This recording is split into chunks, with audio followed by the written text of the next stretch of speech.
On va en parler beaucoup au congrès.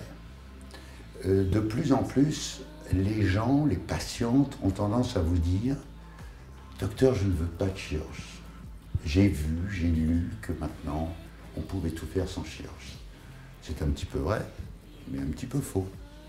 On va voir tout ça pendant ce congrès pour analyser la différence entre les techniques et les résultats médicaux et chirurgicaux.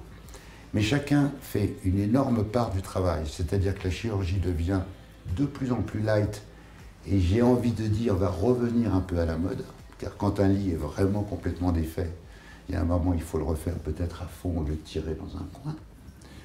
Et il y a un moment où la médecine esthétique va aussi faire des progrès, vraisemblablement avec des nouveaux produits, ou surtout des nouvelles machines, qui vont être encore plus efficaces.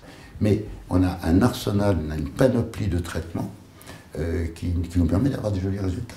L'échange des cultures est fondamental. On ne fait pas les seins de la même façon au Brésil qu'en France.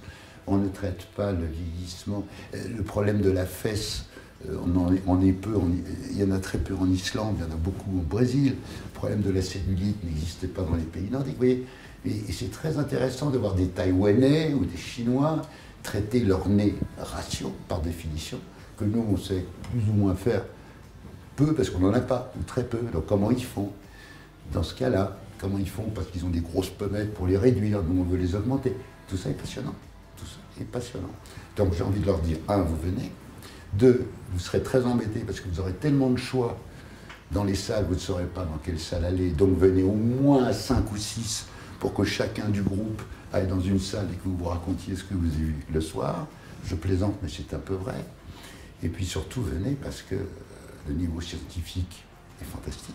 Vous apprendrez plein de choses. Et Monaco, quand même, bon, on est heureux.